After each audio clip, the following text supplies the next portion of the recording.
Hello, good morning. कसे आहात तुम्ही सगळेजण? आय होप की मस्त मजेत असाल. श्री स्वामी समर्थ सगळ्यांना. तर आज म्हणजेच मंगळवार होता. सकाळी सकाळी ना इथे छान आंघोळ वगैरे झाली. सकाळ म्हणजे थोडा उशीर झालेला आहे कारण पाऊस वगैरे चालू आहे बाहेर. तिथे ना आज सकाळी पाणी वगैरे आलेलं होतं. कालच्या व्हिडिओमध्ये दाखवलं ना त्याच्या पुढचा हा व्हिडिओ आहे. तर इथे बघा रात्री भांडे वगैरे घासून ठेवले ते समोर दिसताच आहेत. तर सकाळी पाणी वगैरे आलेलं होतं. पाणी वगैरे भरलं नळाचं.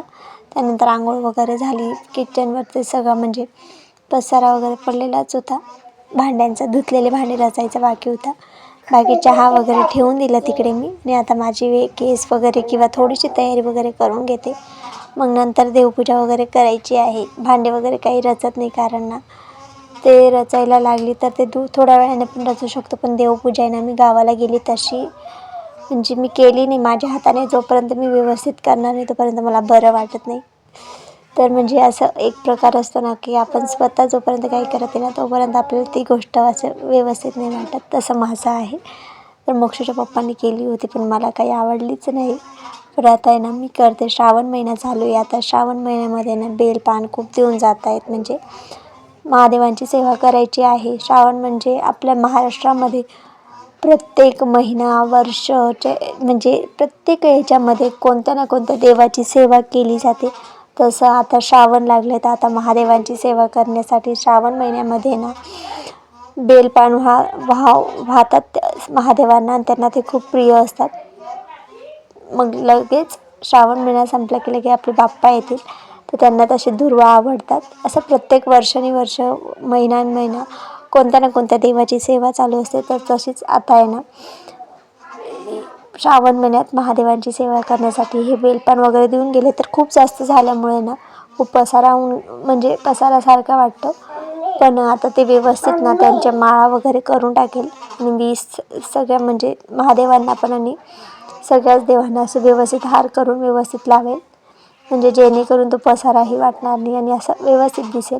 इकडे पहिले मी चहा ठेवून दिलेला होता आणि मोक्षाचे पप्पा बोलत होते तू चहा ठेवून दिला. गॅस फुल होता आणि मध्येच गॅस बंद पडला. म्हणजे टाकी संपल्यानंतर त्यांनी गॅस वगैरे म्हणजे सिलेंडर वगैरे चेंज करून दिलं मला.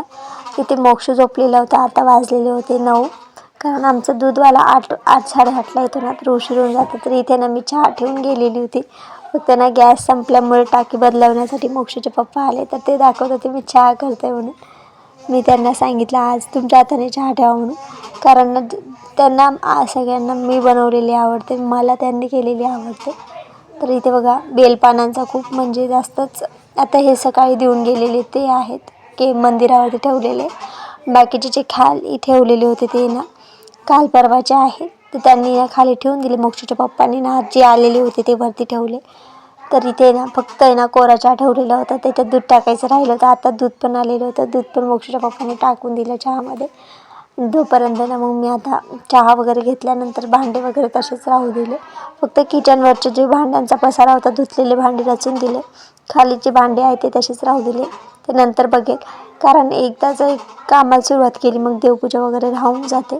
तर आज ना मी व्यवस्थित गावाला गेली तसे माझा म्हणजे व्यवस्थित नव्हतं. मला आता व्यवस्थित ती पूजा वगैरे करायची होती. काल नागपंचमी होती तर काल हे किचन ओटा मी धुतला हे काल व्हिडिओमध्ये सांगितलं. तर आज ना व्यवस्थित मंगळवार आहे. तर इथे छान मी ना स्वस्तिक वगैरे काढते. मग मला ते छान वाटतं. त्याच्यामुळे मी शेगडी वगैरे सगळं धुवून ठेवली होती रात्री. आता फक्त सकाळी थोडी पुसून घेतली व्यवस्थित म्हणजे जेणेकरून मला रांगोळी काढता येईल. तिथे सकाळी पाणी आलं ना तर तिथे पाणी वगैरे सांडलं त्यामुळे तसं ते ओलं झाल्यामुळे मी ते पुसून घेतलं ना. आता इथे व्यवस्थित रांगोळी काढेल. तर रांगोळी काही नाही सिंपलच काढते पण जोपर्यंत व्यवस्थित काढत नाही ना तोपर्यंत मला काही चैन पडत नाही. तर इथे ना व्हिडिओमध्ये मी व्हिडिओचा स्पीडच वाढवला नाही आहे. जसं नॉर्मल मी करत आहे ना ओरिजिनल जे आहे त्या स्पीडमध्ये मी हे दाखवत आहे. तर ओरिजिनल म्हणजे मी अशा स्पीडने मी कामं करत असते. जास्त मी दाखवते व्हिडिओमध्ये त्या स्पीड वाढवलेला. तर कधीच करते काम तसं कारण ना आज मला हे व्यवस्थित करायचं होतं म्हणून मी ओरिजिनल जसं करते तसं दाखवत आहे. तर इथे ना मी गुलाबाचं फूल ना 2-3 दिवसापासून काढून आणलेलं आहे. मी म्हणते आज पूजा करेल उद्या करेल पण एखाद्या गोष्टीला ठरवलं आणि ती कधी होते टाईमवर असं होतच नाही. तर आज टाईम होता तर म्हटलं म्हणजे टाईम नव्हताच पण वेळ काढला आणि केलंच मी ते शेवटी. तर काल आहे ना पाणी नव्हतं, त्यामुळे सगळे कामं आवरले. म्हणजे लाईट नसल्यामुळे ना पाणी वगैरे सगळं होतं, सगळे कामं आवरले. आणि देवपूजा राहून गेली कारण आंघोळच उशिरा केली ना त्यामुळे.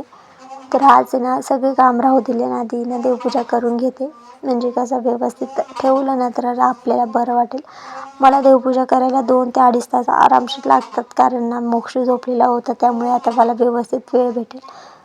आणि नुसतं पाण्याने नाही धुत मी, त्या 2-3च वेळा, म्हणजे हप्त्यातून 2-3 वेळा तसं धुते. आणि नंतर ना मग एकदा मी व्यवस्थित पितांबरी वगैरे लावून छान घासून व्यवस्थित धुते. मग अभिषेक वगैरे करते पाण्याने, त्याच्याने मग व्यवस्थित धुवून व्यवस्थित पुसून मग मी सगळं ठेवते. असं देवपूजा कोणाला दाखवायची नसते, पण मी व्यवस्थित म्हणजे सांगते, हे दाखवलं नाही जास्त. जसं केलेलं आहे सगळं झाल्यानंतर मी तुमच्यासोबत शेअर केली आहे. तर इथे रांगोळी तर सिंपल काढली, पण जिथे मला थोडासा कलर टाकण्याची इच्छा झाली ना तिथे मी कलर पण टाकला. आणि इथे अगरबत्ती आणि दिवा मी आधीच लावून घेतला. आणि बाहेर ना पाऊस वगैरे चालू आहे, त्यामुळे खिडक्या वगैरे बंद ठेवल्या. नाही तर मी कालच्या व्हिडिओमध्ये सांगितलं दिवा खिडक्या वगैरे उघड्या ठेवायच्या मग देवपूजा करायची, तर तसं नाही. आज आहे ना बाहेर पाऊस चालू होता, त्यामुळे मी खिडक्या बंद ठेवलेल्या होत्या. आणि इथे जो आवाज येतोय ना तो मोक्षूला मी झोका देते आणि त्याला झोपवते ना, त्याच्यामुळे तो झोक्याचा आवाज येतोय. तर इथे लाईट पण ये जाय करते आज पण. काल पण लाईट ये जाय करत होती ना, आज पण करते. तर त्या लाईटमुळे ना जास्त प्रॉब्लेम होतो. तर मला काल लाईटमुळे उशीर आंघोळ केली. तर आज सगळ्यात आधी ना मी आंघोळ केली, कारण मला माहिती लाईट केव्हा पण ये जाय करेल. त्यामुळे पहिले मोबाईल पण चार्जिंग करून घेतला आणि नंतर लाईट आली पण आणि गेली पण, तर मग काही टेन्शन राहणार नाही त्याच्यामुळे. तर इथे ना व्यवस्थित सगळं मस्त पुसल्यानंतर ना मला बरं वाटते. म्हणजे एखादी गोष्ट कशी आपण व्यवस्थित केली तरच आपल्याला चांगलं वाटतं, तसं हे माझं आहे. मला सगळे कामं केले आणि देवपूजाने केली ना तर एकदम म्हणजे असं वाटतं सगळंच राहिलेलं आहे माझं, असं मला वाटतं. पण ना असं सगळ्यात आधी देवपूजा केली ना तर असं वाटतं सगळे काम झाले माझे, असं मला वाटतं. म्हणजे असे प्रत्येकाचे काही ना काही असतं, त्याच्याने वाटतं की आपलं सगळंच आवरले गेले. किंवा असं पण असतं की काहीच नाही झालेलं आहे. जरी आपण कितीही केलेलं असलं आणि एखादं काम जर राहिलं असेल ना, मग असं वाटतं रे आपण तर काहीच केलं नाही, असं वाटतं. तर इथे ना रात्रीचं सगळं जे काही उरलेलं होतं ना ते तसंच मी ना इथे पातेल्यांमध्ये झाकून ठेवलेलं होतं, कारण स्वयंपाक जास्त झाला होता. आणि सगळ्यांना म्हणजे स्वयंपाक तर आवडला, पण जेवण असं चांगलं राहिलं ना, जे मेन चांगलं होतं ते सगळ्यांनी संपवलं. म्हणजे वड्या संपल्या आणि कढी भात आणि रात्रीची जी आमटी होती ना ती उरलेली आहे. आता सकाळी फक्त तरी पण एवढं उरल्यानंतर पण मोक्षाचे पप्पा बोलले की नाश्त्याला पोहे बनवतं. मी विसरूनच गेली, रात्रीचं हे उरलेलं आहे. आता मला व्हिडिओमध्ये दिसत होतं आणि नंतर पण मला आठवलं की पोहे बनवले गेल्यानंतर मला समजलं की ही रात्रीची कढी भाजी भात सगळंच उरलेलं होतं. तर ते फेकायला जायचं म्हणून ना मी कढी वगैरे काही खराब होत नाही जास्त दिवस, पण म्हणजे जास्त दिवस 2-3 दिवस पण राहिली तर खराब होत नाही. तर इथे बघा अशी सिंपल, म्हणजे सिंपलच केलं, पण मला जसं पाहिजे तसं केलं मी. तर एकदम सिंपल आणि छान वाटत होतं. अगरबत्ती वगैरे सगळं व्यवस्थित लावून आधीच ठेवते, मगच मी सगळं रांगोळी वगैरे पूजा वगैरे करायला घेते. आणि तेव्हाच केलेली पण वाटते. तर इथे पण दिवा लावून घेतला आणि इथे बघा पूर्ण पान वगैरे होते ते सगळे साफ केले ना. आता बघा किती व्यवस्थित वाटतं हे. तर इथे सगळं भैया पावडर लावून, म्हणजे पितांबरी पावडर लावून व्यवस्थित स्वच्छ धुवून घेतले. आता दुधाने अभिषेक वगैरे करेल, मगच ते सगळे देव ठेवेल. तर आज ना गुरुवार आहे आणि मी हा व्हिडिओ ना मंगळवारी शूट केलेला होता. तर गुरुवार पण आहे आणि गुरुवारी पण माझे ना उपवास वगैरे आहे. तर आज देवाची पूजा वगैरे करायला भेटली नाही, कारण आमचे सगळ्या देवालयातले देव घेऊन गेले आहेत चंदनपुरीला, कारण तिथे खंडोबा महाराजांचं मंदिर आहे. तर तिथे देवांना भेटवायला घेऊन गेलेले आहेत मोक्षूचे काका, आणि सगळे देवांना घेऊन गेलेले होते. फक्त म्हणजे जे काही मोठे स्वामींचे फोटो वगैरे आहेत ना घरात तेवढेच होते. देवाऱ्यातले सगळे देव काढले आणि सगळे घेऊन गेले. तर इथे बघा अशी छान माळ वगैरे केली. तेव्हा ते माळा बनवत होती इथे मी, आणि तसं व्यवस्थित लावलं. आणि इथे मोक्षू पण उठून गेला होता, तर त्याने नशी वगैरे करून दिलं, मग त्याचं सगळं आवरत राहिली.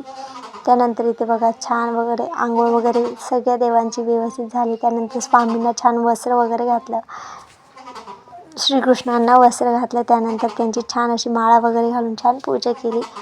गंध अष्टगंध वगैरे सगळं लावलं मी अशी सिंपल इथे पण रांगोळ काढली. तर आता बघा व्यवस्थित वाटतंय की नाही सांगा, की पहिले चांगलं दिसत होतं, पहिले असं काही दिसत होतं आणि आता तुम्ही बघितलं पुढे तसं केलेलं होतं. तर इथे साहेब उठले आमचे, तर त्यांना आहे ना मी शिसू सगळं झालं. आता त्याला ना मी ब्रश करायला लावलं, मगच मी त्याला खायला देणार होती. त्याने ना ब्रश करायला मी दिलं तर त्याने ना पेस्ट जी दिलेली होती ती खाऊन घेतली आणि ब्रश फेकून दिलेला होता. आता मी आली ना त्याला बोलली तेव्हा त्याने ना ब्रश परत करायला घेतला. तर इथे ना पोहे वगैरे बनवले आणि रात्रीची भाजी जी बनवली होती ना ती उरलेली होती, ती त्याच्यात टाकून खाल्ली. तर खूप छान चविष्ट लागत होती पोहे पण आणि भाजी तर खूप छान झाली होती रात्रीची. तर असं काय होतं आजचा व्हिडिओ. कसा वाटला मला नक्की कमेंट करून सांगा. आवडल्यास लाईक शेअर सबस्क्राईब करा. बेल आयकॉनला क्लिक केलं नसेल तर नक्की क्लिक करा. Bye bye.